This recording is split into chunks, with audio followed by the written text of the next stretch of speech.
Si disfrutas de las narraciones de este canal, por favor, no olvides darnos un like y suscribirte.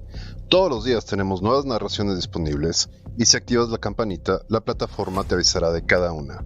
Gracias. Del más allá, de Howard Phillips Lovecraft.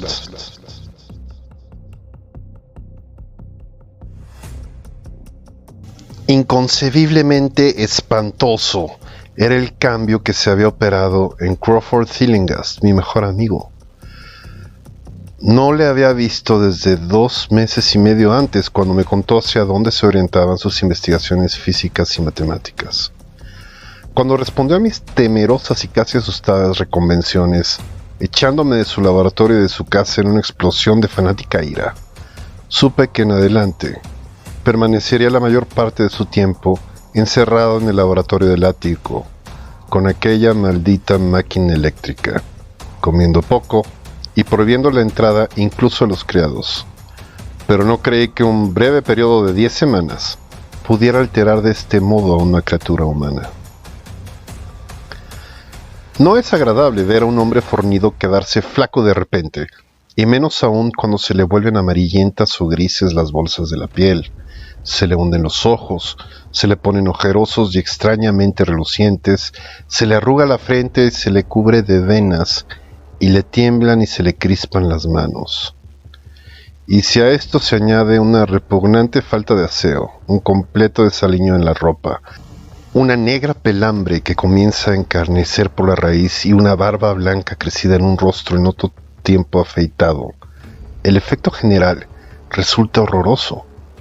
Pero ese era el aspecto de Crawford Tillinghast la noche en que su casi incoherente mensaje me llegó a su puerta después de mis semanas de exilio.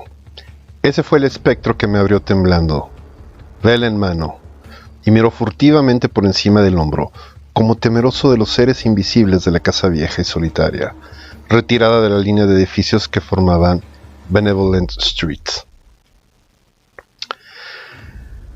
Fue un error que Crawford Tillinghast se dedicara al estudio de la ciencia y la filosofía. Estas materias deben dejarse para el investigador frío e impersonal, ya que ofrecen 2 alternativas igualmente trágicas al hombre de sensibilidad y de acción. La desesperación si fracasa en sus investigaciones, y el terror inexpresable e inimaginable si triunfa. Tillinghast había sido una vez víctima del fracaso, solitario y melancólico, pero ahora comprendí, con angustiado temor, que era víctima del éxito.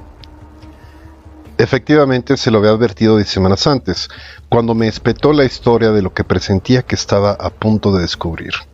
Entonces se excitó y se congestionó, hablando con voz aguda y afectada, aunque siempre pedante.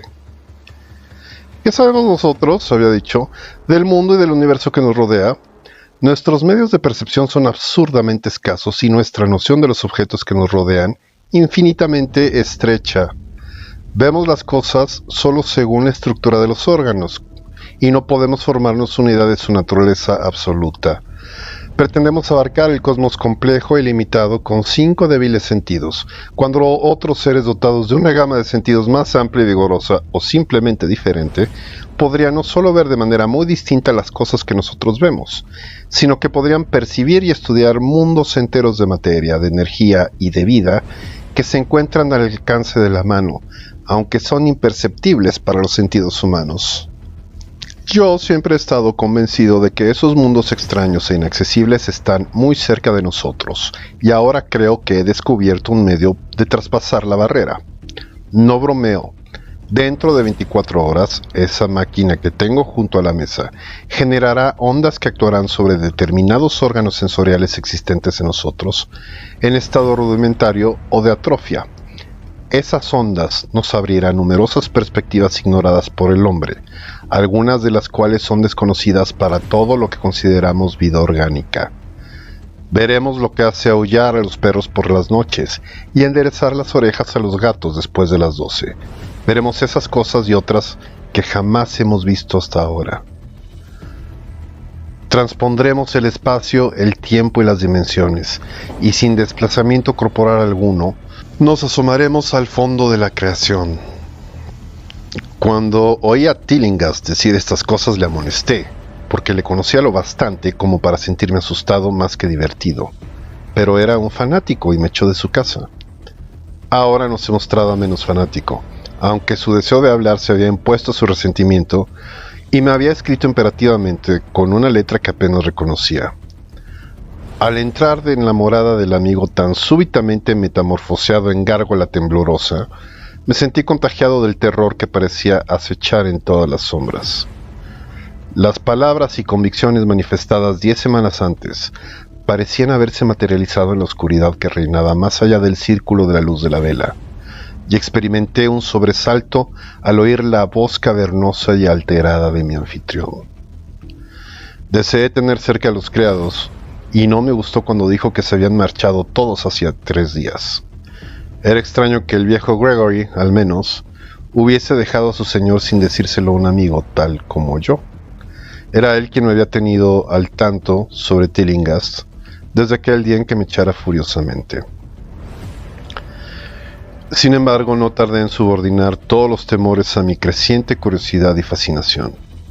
No sabía exactamente qué quería Crawford Tillinghast ahora de mí, pero no dudaba que tenía algún prodigioso secreto o descubrimiento que comunicarme.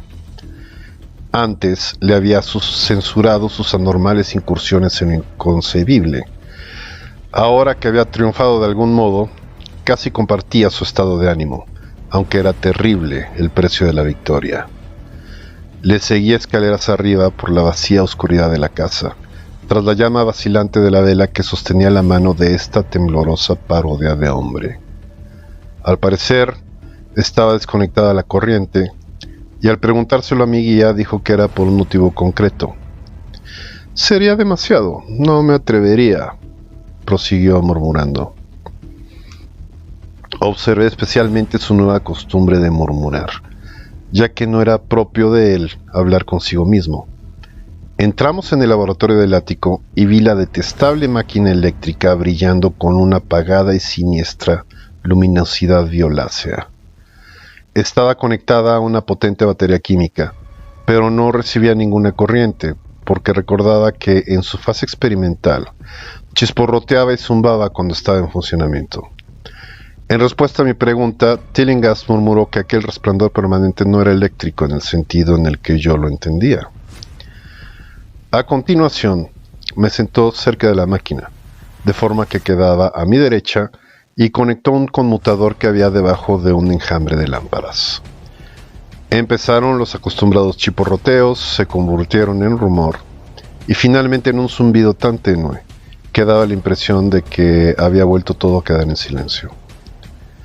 Entretanto, la luminosidad había aumentado, disminuido otra vez, y adquirido una pálida y extraña coloración o mezcla de colores, imposible de definir ni describir.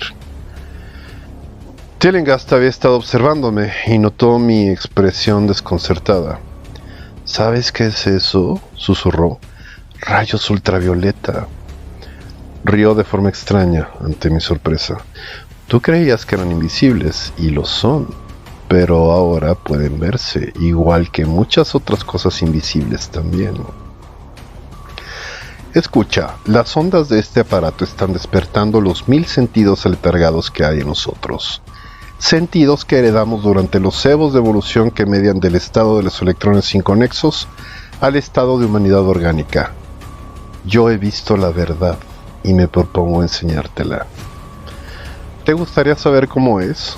Pues te lo diré. Aquí, Tillinghast se sentó frente a mí, apagó la vela de un soplo y me miró fijamente a los ojos. Tus órganos sensoriales, creo que los oídos en primer lugar, captarán muchas de las impresiones ya que están estrechamente conectados con los órganos aletargados. Luego lo harán los demás. ¿Has oído hablar de la glándula pineal? Me río de los superficiales endocrinólogos, colegas de los embaucadores y advenedizos freudianos. Esa glándula es el principal de los órganos sensoriales. Yo lo he descubierto. Al final, es como la visión, transmitiendo representaciones visuales al cerebro. Si eres normal, esa es la forma en que debes captarlo casi todo. Me refiero a casi todo el testimonio del más allá. Miré la inmensa habitación del ático, con su pared sur inclinada, vagamente iluminada por los rayos que los ojos ordinarios son incapaces de captar. Los rincones estaban sumidos en sombras y toda la estancia había adquirido una brumosa irrealidad que emborronaba su naturaleza e invitaba a la imaginación a volar y a fantasear. Durante el rato que Tillinghast estuvo en silencio, me imaginé en medio de un templo enorme e increíble de dioses largo tiempo desaparecidos, de un vago edificio con innumerables columnas de negra piedra que se elevaban desde el suelo de losas húmedas hacia unas alturas brumosas que la vista no alcanzaba a determinar. La representación fue muy vívida durante un rato, pero gradualmente fue dando paso a una concepción más horrible, la de una absoluta y completa soledad en el espacio infinito, donde no había visiones ni sensaciones sonoras. Era como un vacío nada más, y sentí un miedo infantil que me impulsó a sacarme del bolsillo el revólver de noche que siempre llevo encima, desde la vez que me asaltaron en East Providence. Luego, de las regiones más remotas, el ruido fue cobrando suavemente realidad. Era muy débil, sutilmente vibrante, inequívocamente musical, pero tenía tal calidad de incomparable frenesí que sentí su impacto como una delicada tortura por todo mi cuerpo. Experimenté la sensación que nos produce el arañazo fortuito sobre un cristal esmerilado. Simultáneamente, noté algo así como una corriente de aire frío que pasó junto a mí, al parecer, en dirección al ruido distante.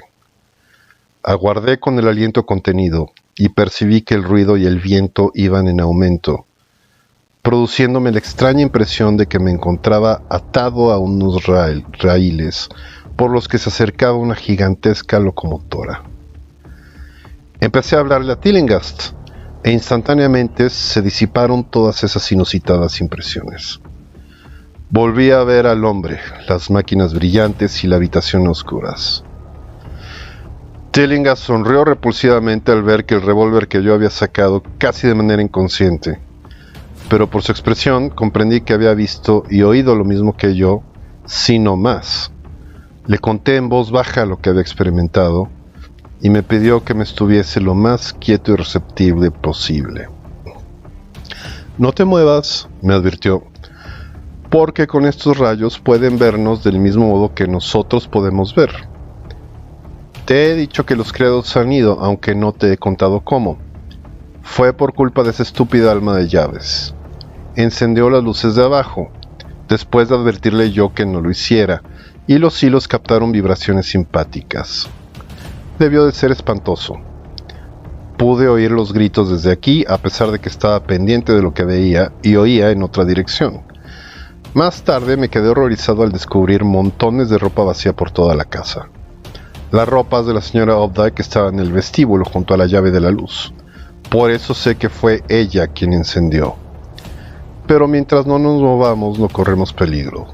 Recuerda que nos enfrentamos a un mundo terrible en el que estamos prácticamente desamparados. No te muevas». El impacto combinado de la revelación y la brusca orden me produjo una especie de parálisis, y en el terror, mi mente se abrió otra vez a las impresiones procedentes de lo que Tillinghast llamaba el más allá. Me encontraba ahora en un vórtice de ruido y movimiento acompañados de confusas representaciones visuales. Veía los contornos borrosos de la habitación, pero de algún punto del espacio parecía brotar una hirviente columna de nubes o formas imposibles de identificar que traspasaban el sólido techo por encima de mí, a mi derecha. Luego volví a tener la impresión de que estaba en un templo, pero esta vez los pilares llegaban hasta un océano aéreo de luz, del que descendía un rayo cegador a lo largo de la brumosa columna que antes había visto. Después, la escena se volvió casi enteramente calidoscópica, y en la mezcolanza de imágenes, sonidos e impresiones sensoriales inidentificables, sentí que estaba a punto de disolverme o de perder de alguna manera mi forma sólida. Siempre recordaré una visión deslumbrante y fugaz. Por un instante, me pareció ver un trozo de extraño cielo nocturno poblado de esferas brillantes que giraban sobre sí. Y mientras desaparecía, vi que los soles resplandecientes componían una constelación o galaxia de trazado bien definido. Dicho trazado correspondía al rostro distorsionado de Crawford Tillinghast. Un momento después sentí pasar por unos seres enormes y animados, unas veces rozándome y otras caminando o deslizándose sobre mi cuerpo supuestamente sólido. Y me pareció que Tillinghast los observaba como si sus sentidos más avesados pudieran captarlos visualmente.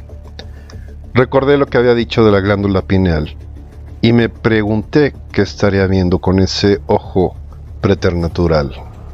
De pronto me di cuenta de que yo también poseía una especie de visión aumentada. Por encima del caos de las luces y sombras se alzó una escena que, aunque vaga, estaba dotada de solidez y estabilidad.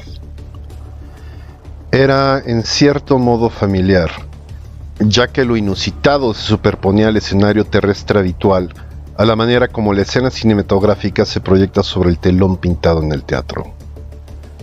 Vi el laboratorio del ático, la máquina eléctrica y la poco agraciada figura de Tillinghast enfrente de mí. Pero no había vacía la más mínima fracción del espacio que separaba todos estos objetos familiares. Un sinfín de formas indescriptibles, vivas o no, se mezclaban entre medias en repugnante confusión, y junto a cada objeto conocido se movían mundos enteros y entidades extrañas y desconocidas. Asimismo, parecía que las cosas cotidianas entraban en la composición de otras desconocidas y viceversa. Sobre todo, entre las entidades vivas había negrísimas y gelatinosas monstruosidades que temblaban flácidas en armonía con las vibraciones procedentes de la máquina. Estaban presentes en repugnante profusión y, para horror mío, descubrí que se superponían, que eran semifluidas y capaces de interpenetrarse mutuamente y de atravesar lo que conocemos como cuerpos sólidos. No estaban nunca quietas, sino que parecían moverse con algún propósito maligno.